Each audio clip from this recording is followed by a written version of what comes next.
corazón. He predicado la Biblia desde hace mucho. Soy un observador de los tiempos y estudiante de la palabra de Dios. Creo que Dios está a punto de descender del cielo y juzgar la maldad de este viejo mundo. Yo no estoy tratando de salvar al mundo. Todo aquel que conoce la Biblia sabe que es una tontería el intentar salvar este mundo. Este mundo va en curso de colisión, de choque con el juicio y el desastre. Permítame decirle cuál es el propósito del Evangelio. El Evangelio no es para salvar a esta civilización de la catástrofe.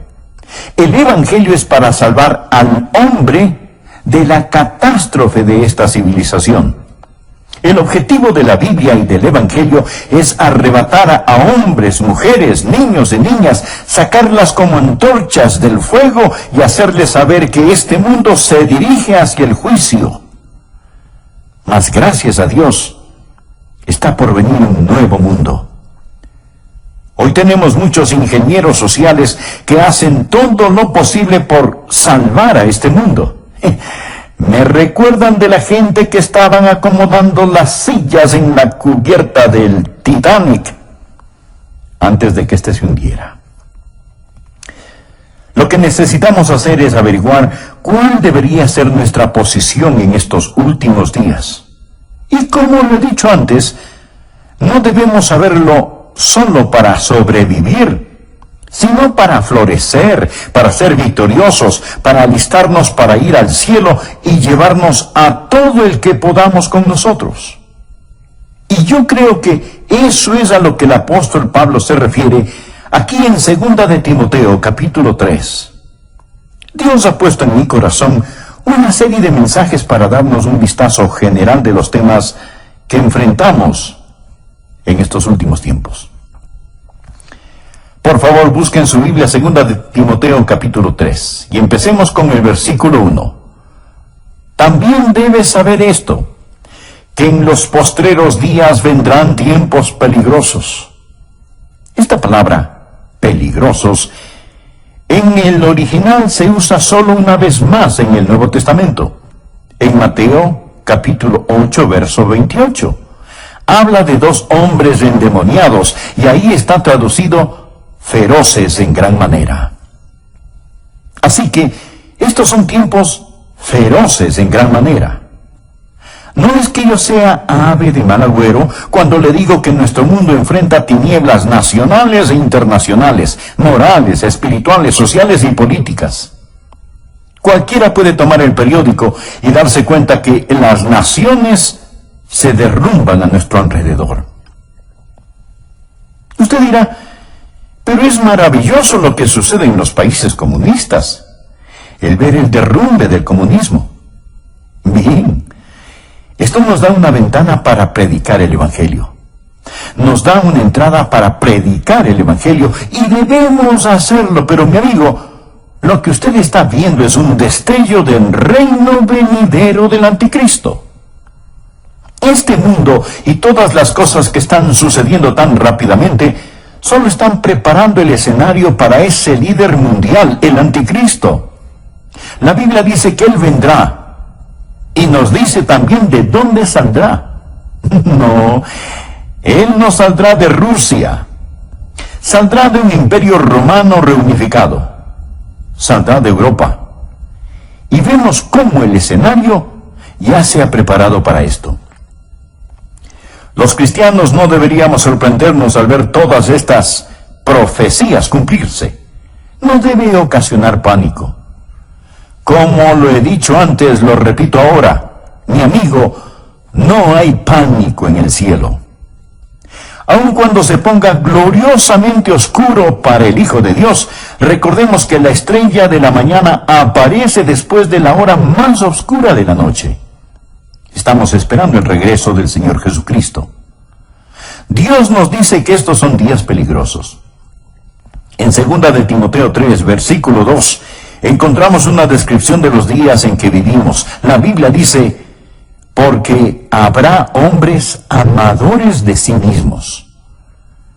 ¿Cuál es la actitud de esta era? Ya no tenemos a los hippies, quienes estaban interesados en el bien de toda la sociedad en conjunto. Ya eso se ha quedado atrás. La actitud en nuestros tiempos es el yo. Concentrarse en uno mismo, egocentrismo. Vivir como si Jesús nunca hubiera vivido, como si nunca hubiera muerto, como si no hubiera resucitado. Alguien ha descrito a esta era como la era del nihilismo. Una muy destacada feminista escribió lo siguiente. Escuche bien. Ella dijo: debemos destruir el amor. Se lo puede imaginar. Debemos destruir el amor. El amor es una institución por definición que es reconocida generalmente como aprobación y aceptación. El amor fomenta vulnerabilidad, dependencia, posesión, susceptibilidad al dolor e impide el desarrollo total de la potencialidad humana de la mujer al dirigir todas sus energías hacia afuera en el interés de otros. ¿Puede imaginarse a alguien diciendo esto? ¿Que debemos destruir el amor? Lo que está diciendo es: lo que necesitas es dejar de dirigir tus energías hacia afuera. Olvídate de tales cosas como cuidar de los niños, amar a tu esposo, ser una buena ciudadana o tratar a los demás tal y como quieres que te traten. La Biblia dice que en los postreros días vendrán tiempos peligrosos. Y Jesús dijo: por haberse multiplicado la maldad, el amor de muchos se enfriará. Mire el versículo 2. No solo serán amadores de sí mismos, sino que también serán avaros. Mire a su alrededor. ¿Cuál es la motivación de la gente de hoy? Es vivir para acumular todo lo que puedan y no lo que puedan dar. La Biblia enseña que debemos adorar a Dios, amar a la gente y usar las cosas.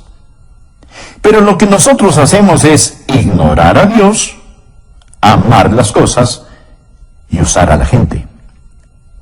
Sigue diciendo que serán avaros, vanagloriosos.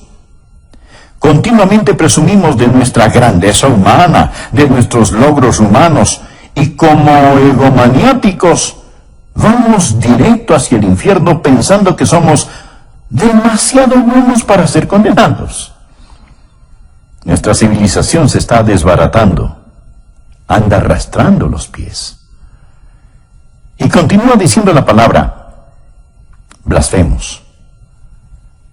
Puede ver eso en el verso 2. Permítame decirle algo. Me da vergüenza a veces ser estadounidense al encender la televisión. Me pregunto qué pensarán aquellos que nos visitan. El diablo lleva la blasfemia y la pornografía a las salas de los estadounidenses. Parece como si una alcantarilla estuviera abierta. La gente blasfema contra el nombre de Dios. George Will, un comentarista conservador que de vez en cuando me gusta escuchar, dijo lo siguiente: y ahora es un escándalo más allá de la ironía que gracias al trabajo energético de los fanáticos civiles de libertades, los pornógrafos disfrutan protección extensa bajo la primera ley, mientras que los niños de primer grado en una presentación de Navidad se dice que infringen los valores de la Constitución, los valores de la primera ley. Pablo continúa diciendo que en los últimos días los niños serán desobedientes a los padres. Levantamos una generación de niños que no entienden la autoridad dentro o fuera del hogar. Un educador, el Dr. Pierce de Harvard, instruía a 2,000 profesores en Denver y dijo lo siguiente. Por favor, escúcheme atentamente lo que dijo este Dr. Pierce. Todo niño en los Estados Unidos que entra a la escuela a la edad de 5 años está mentalmente enfermo, porque llega a la escuela con una lealtad hacia nuestros funcionarios elegidos, hacia nuestros padres fundadores, hacia nuestras instituciones, hacia la conservación de esta forma de gobierno, patriotismo, nacionalismo y soberanía. Todo esto prueba que los niños están enfermos, porque el individuo sano es uno que ha rechazado todas esas cosas, y es lo que yo llamaría el verdadero niño internacional del futuro. Bueno, dirá usted, ese era un hombre cualquiera el que dijo esas cosas. No, mi amigo. Era un profesor de Harvard. Bien, dirá usted, le hablaba a gente ignorante. No. Le hablaba a 2,000 profesores. Les estaba diciendo que cuando los niños y niñas van a la escuela y tienen amor hacia sus padres, una distinción clara entre lo bueno y lo malo, lealtad para su país e ideas de nacionalismo y patriotismo, entonces esos niños están enfermos. El doctor John Phillips, un teólogo y gran estudioso de la palabra de Dios, dijo: incluso los padres cuidadosos están encontrando cada vez más difícil sobrevivir las mareas ascendentes de promiscuidad toleradas por la sociedad con los valores seculares enseñados en las escuelas públicas. Las escuelas a lo largo del país simplemente ignoran las objeciones paternales contra las enseñanzas liberales sobre homosexualidad, aborto, control de la natalidad, indulgencia sexual y moralidad relativa. Y por supuesto, la enseñanza de la Biblia es prohibida en nuestras aulas. Podemos asignar la lectura y discusión de cualquier libro asqueroso que salga de la imprenta. Podemos estudiar Carlos Marx y George Bernard Shaw. Podemos invitar a brujas, homosexuales y anarquistas a nuestras aulas para que presenten sus ideas. Pero no podemos enseñar la Biblia, ni tener oraciones simbólicas, ni leer las Escrituras en nuestras escuelas. Y luego el doctor Phillips hace esta pregunta: ¿no es acaso razonable entonces que 1/4 de todos los quinceañeros estadounidenses y 1/10 parte de todos los adolescentes de 13 años hayan experimentado ya con el sexo? Piénselo. 25% de todos los quinceañeros. Mi amigo, cuando yo estaba en la escuela, recuerdo que había algunos niños que hacían ciertas cosas. Y todos sabíamos quiénes eran esos niños. Y hablábamos de ello. Pero ahora, querido amigo, hay cosas que están pasando y que quebrantan el corazón. Bien, mire el versículo 3. Sin afecto natural. Sin afecto natural. Literalmente significa sin amor de familia, sin amor de familia. Una mañana escuché en la radio sobre un asesinato planeado entre un hijo y sus padres. Iban a asesinar a la esposa del hijo, o sea, a su nuera, para recibir el dinero del seguro. Pero parece que se dieron cuenta que su seguro ya había expirado. Entonces, escuche bien, entonces los padres, en lugar de matar a la nuera, asesinaron a su propio hijo sin afecto natural. Una feminista dijo: ya que el matrimonio constituye esclavitud para las mujeres, es claro que el movimiento femenino debe concentrarse en atacar esta institución. La libertad para las mujeres no puede ser sin la abolición del matrimonio. Hoy yo sé que hay feministas que creen en el matrimonio y no están de acuerdo con esta mujer. Mas este es el tipo de pensar que está saliendo a flote en la sociedad en la que vivimos. Hay muchos que piensan, y entre ellos mujeres, que el tener una familia, criar niños, es una carga y es una imposición. Para colmo de males tenemos el movimiento homosexual. Cuando la Biblia dice sin afecto natural, habla de no tener el amor de familia que Dios espera que la gente tenga. Una mujer hacia un hombre hacia una mujer, hasta que la muerte los separe. Luego dice, implacables. Estos son tiempos peligrosos en los que vivimos, cuando los hombres romperán sus promesas. Es decir, la palabra de un hombre no significa nada, ya sea un contrato de negocios, un contrato matrimonial o un tratado entre naciones. Que Dios tenga misericordia sobre una nación que ha desechado el matrimonio. Hoy está aumentando lo que llamamos divorcio sin culpa. Mi amigo, eso es una burla. Es una tragedia nacional.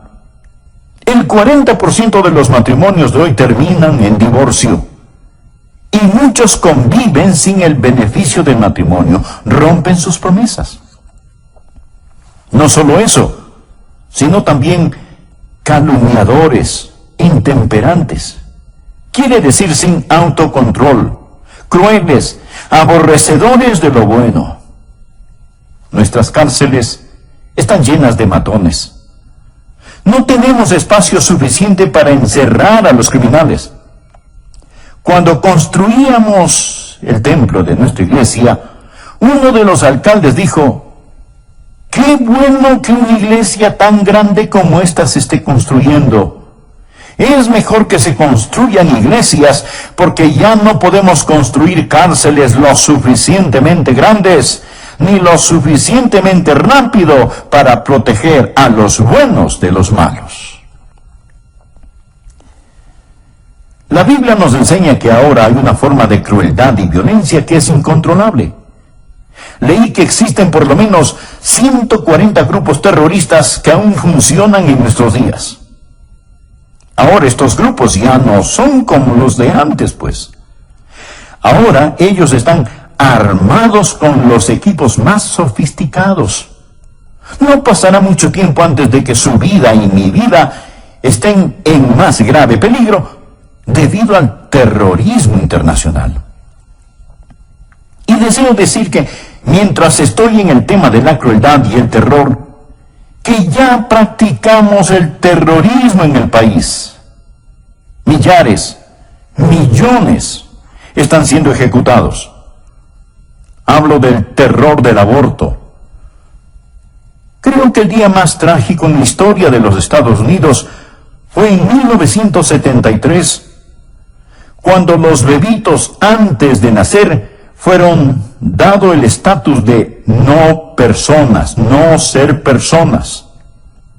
Lo que hemos hecho es clasificar al bebé sin nacer como un objeto, una materia, no como una persona, tal y como Hitler clasificó a los judíos.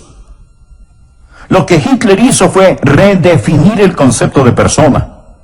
Hemos reclasificado a los bebés como no personas. Y mañana, un día normal en los Estados Unidos, 4.500 bebecitos serán asesinados por medio del aborto. Hace un año recuerdo que prediqué un sermón acerca del aborto. Prediqué ese sermón en mi congregación y recibí una carta de una persona que se había enojado porque había predicado acerca de ese tema desde el púlpito. Lo que esa persona me dijo era, el aborto es un tema político y usted debería mantener lo político fuera del púlpito. Sin embargo, mi amigo, si usted le pregunta a un político acerca del aborto, él le dirá que ese es un asunto religioso y que no debería de mezclarlo con la política.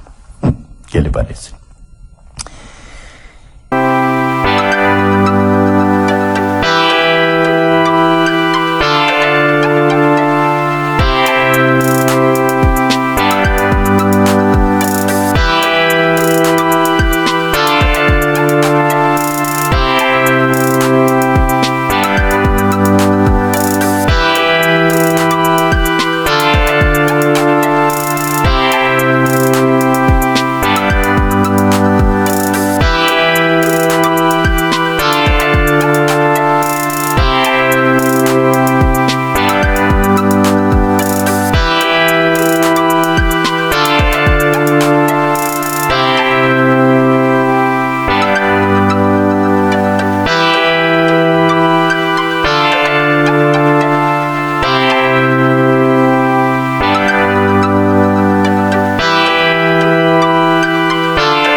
dirá, ¿sabe?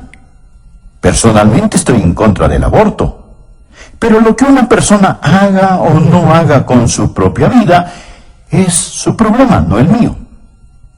Es como que alguien dijera, estoy en contra de que exterminen a los judíos, mas si alguien lo hace en su propia cámara de gas, ese no es mi problema.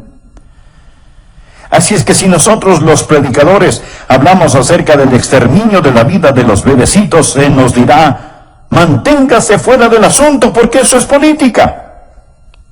Y a los políticos les dirán, hey, eso es un tema religioso. Así que, amigo, usted podrá catalogarlo como político o religioso, pero los bebés siguen siendo asesinados. Y tenemos que estar firmes y hablar al respecto. ¿Sabía usted que el 97% de estos abortos se dan por alguna forma de conveniencia? No son para salvar necesariamente la vida de la madre. Tampoco porque es producto de violación o por incesto. Simplemente por conveniencia. El aborto se está constituyendo como uno de los métodos más usados para control natal. Sigamos leyendo lo que nos dice Pablo. Somos gente que aborrece aquello que es bueno. El héroe de hoy no es el hombre de Dios, no es el misionero, no es el predicador, no es el ganador de almas. No es la mamá que escoge quedarse en su hogar y cuidar de sus niños. Estos no son los héroes de la juventud de hoy. Ellos desprecian a los que hacen lo bueno. Note el versículo 4. Él dice que estas personas son traidores, impetuosos, infatuados, amadores de los deleites más que de Dios. Mi amigo, la Biblia no está en contra del placer o deleite, el verdadero deleite. No tenemos que escoger entre servir a Dios o al placer. En el Salmo 16, versículo 11, leemos, me mostrarás la senda de la vida, en tu presencia, o sea, en la presencia de Dios. En tu presencia hay plenitud de gozo, delicias o placeres, a tu diestra para siempre. Amigo, el camino a Jesús es el placer genuino. Pero el problema viene cuando tenemos una sociedad que ama más los placeres que a Dios. No sé cuántos me están escuchando en este momento por medio de este programa en sus casas, pero podrían ser más. Sin embargo, muchos prefieren escuchar programas seculares y mundanos antes que oír la palabra de Dios. Somos amantes de los placeres, más que amantes de Dios. Mire a su alrededor. Los hoteles, los teatros, los estadios, los clubes nocturnos están repletos. Es lo que podríamos llamar una explosión de placer. El domingo ha llegado a ser el día de hacer casi cualquier cosa, excepto adorar a Dios. Ya no llamamos el domingo el día del Señor, sino simplemente decimos que es el fin de semana. Amadores de los deleites, más que de Dios. Continuamos en el versículo 5. Que tendrán apariencia de piedad, pero negarán la eficacia de ella. A estos evita. Amigo, no hay escasez de religión, pero la mayoría de la gente no necesita religión. Necesitan abandonar la religión y entregarse a Jesucristo. ¿Qué dice la palabra? Que tendrán apariencia de piedad, pero negarán la eficacia de ella. Es una forma de religión sin poder y sin realidad. La participación religiosa está en todo su apogeo, pero también el índice del crimen. Así que algo anda desesperadamente mal. Hablamos de la religión sin la realidad. Leamos por favor el versículo 6. Porque de estos son los que se meten en las casas y llevan cautivas a las mujercillas cargadas de pecados, arrastradas por diversas concupiscencias. Lo que está diciendo es esto: que la religión falsa estará a la orden del día. La palabra mujercillas significa mujeres débiles, de carácter débil, criaturas impulsivas, susceptibles a las insinuaciones.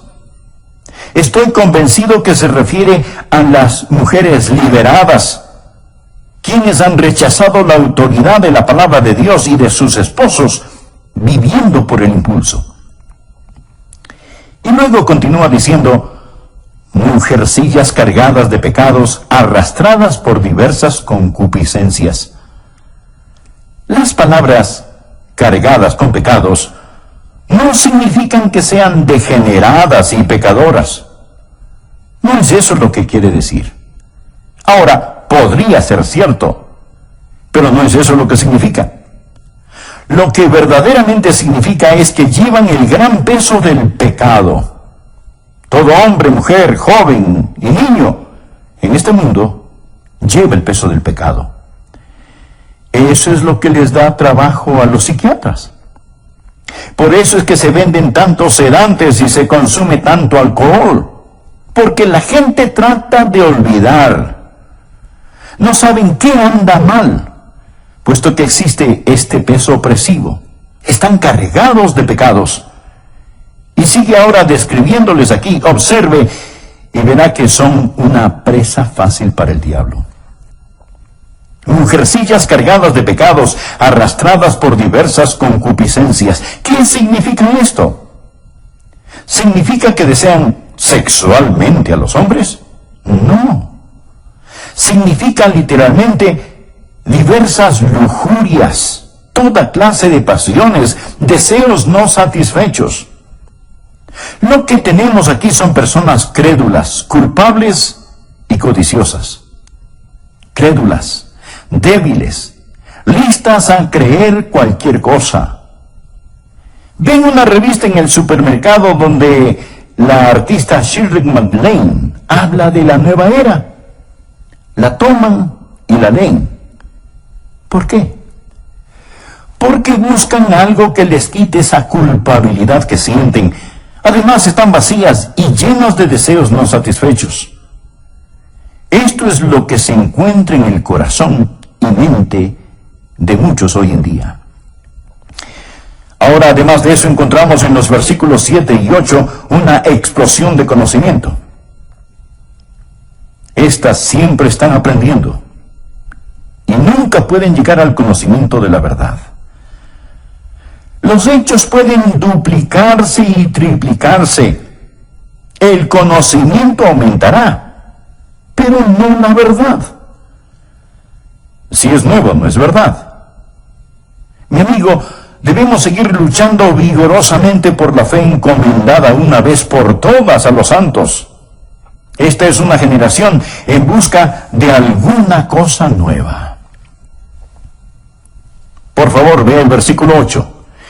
Y de la manera que Janes y Jambres resistieron a Moisés, así también estos resisten a la verdad, hombres corruptos de entendimiento, réprobos en cuanto a la fe. ¿Quiénes eran Janes y Jambres? Fueron los magos que se opusieron a Moisés al imitar y remedar sus milagros. En los últimos días, Satanás va a venir. En estos últimos tiempos, usted va a presenciar más milagros de los que jamás haya visto. La mayoría de ellos no serán hechos por Dios, sino por medio del poder de las tinieblas, el poder de Satanás. La Biblia dice que vendrá una explosión de milagros del ocultismo. Del mismo modo como Janes y Jambres se opusieron a Moisés y llevaron a cabo sus milagros. Muchos van a ser engañados por estos milagros. Estos, mi amigo, son tiempos peligrosos. Gracias a Dios no tenemos que enfrentarlos sin esperanza. Dios nos dice qué debemos hacer. lo primero que debemos hacer es apartarnos nosotros mismos de estas cosas. Mire por favor el versículo 5, que tendrán apariencia de piedad, pero negarán la eficacia de ella. A estos evita. La gente necesita salirse de las iglesias liberales, de iglesias que no enseñan el Evangelio de Jesucristo. Necesita salir de este tipo de lugares. Tal vez usted dirá, pastor, ¿que acaso su iglesia es la única buena y verdadera iglesia?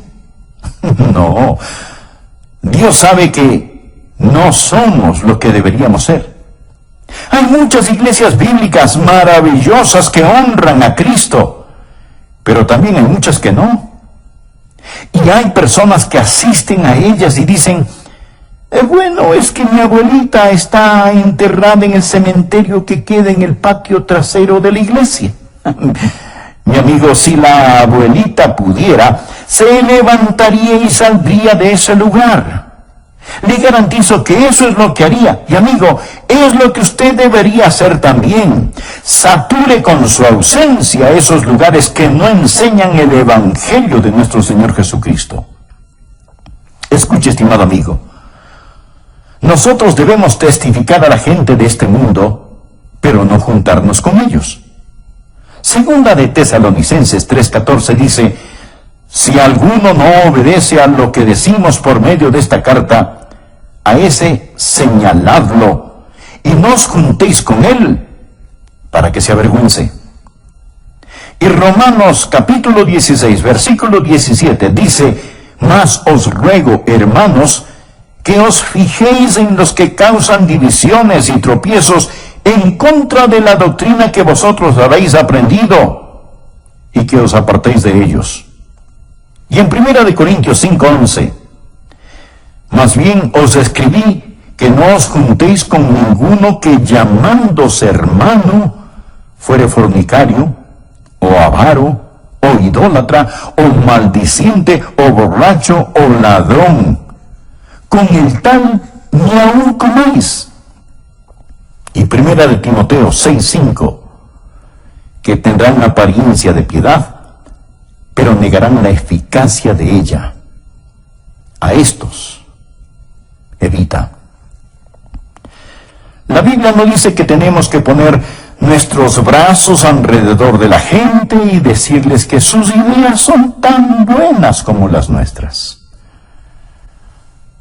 Segunda de Juan 10 dice, si alguno viene a vosotros y no trae esta doctrina, no lo recibáis en casa, ni le digáis, bienvenido.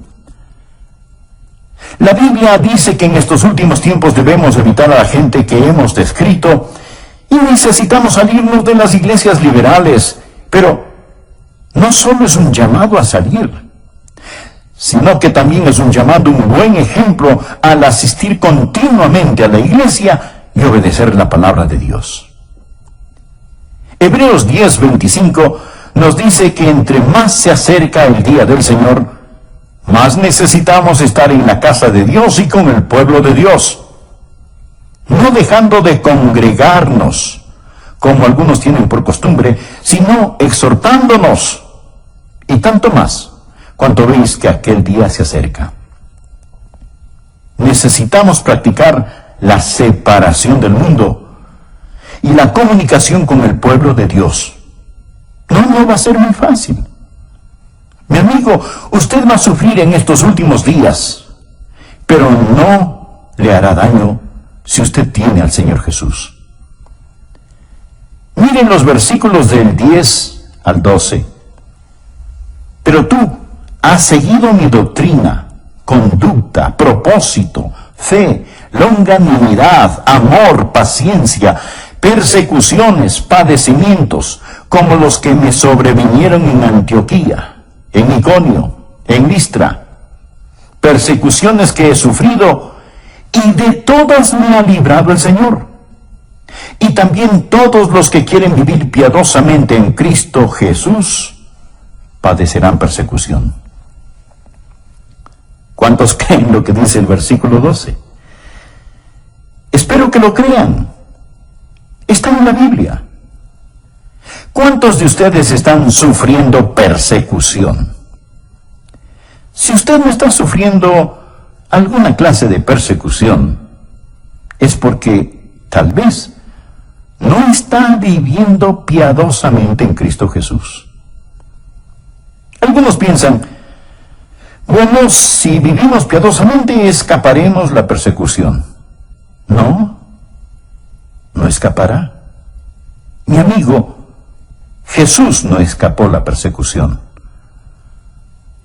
Pablo no se libró de la persecución.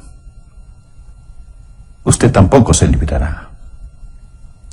Usted es una persona nacida 2 veces en un mundo de gente nacida solo una vez. Y estará yendo contra corriente todo el tiempo. Este mundo no le va a honrar si usted verdaderamente vive para el Señor Jesús. Le romperán la nuca si es que pueden hacerlo. Vean lo que dice el versículo 13.